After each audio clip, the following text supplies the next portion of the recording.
Buongiorno da Leandro Maggi, Rovigno in diretta.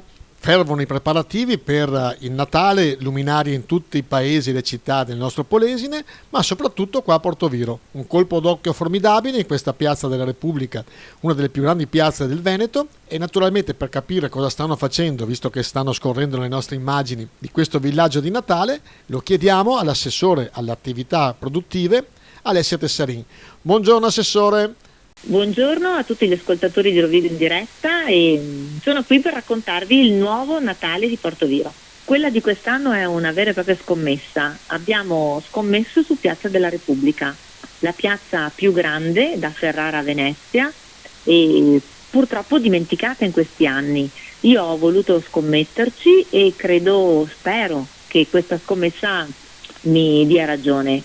L'abbiamo riempita di luci, casette, il villaggio di Natale, i mercatini di Natale, su esempio di quello che avviene a Verona e nell'Alto Adige, ed abbiamo avuto una risposta immediata e anche molto intensa da parte sia degli hobbisti che dei commercianti della città. Quindi veramente sono felice, molto molto felice di quello che sta succedendo. Stiamo vedendo le immagini, quasi tutto pronto. Quando è che comunque sarà l'inaugurazione, Assessore? L'inaugurazione sarà fatta l'8 dicembre alla presenza del sindaco.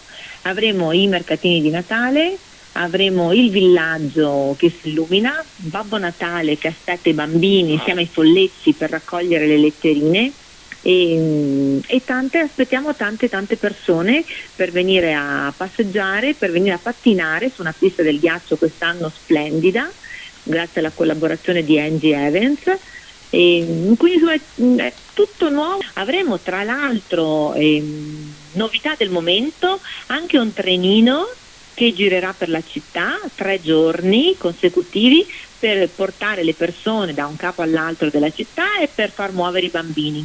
Tutto bello, è una vera e propria scommessa. I mercatini attivi già dal mattino, l'inaugurazione sarà fatta verso le 16, avremo un concerto dal vivo, avremo poi un DJ che scalderà la serata con spritz, musica e panini e hot dog, quindi sarà veramente una giornata piena nel vero spirito natalizio. E sarete aperti fino a quando? Sicuramente fino al weekend dopo la Befana, ma se l'attrazione funzionerà come ci auguriamo, nulla vieta che possa essere prorogato per tutto il mese di gennaio.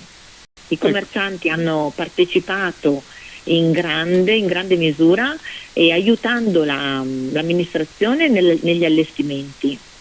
E quindi le luminarie, tutte queste luminarie sono state posate anche grazie all'aiuto dei commercianti che hanno voluto vestire a festa la città.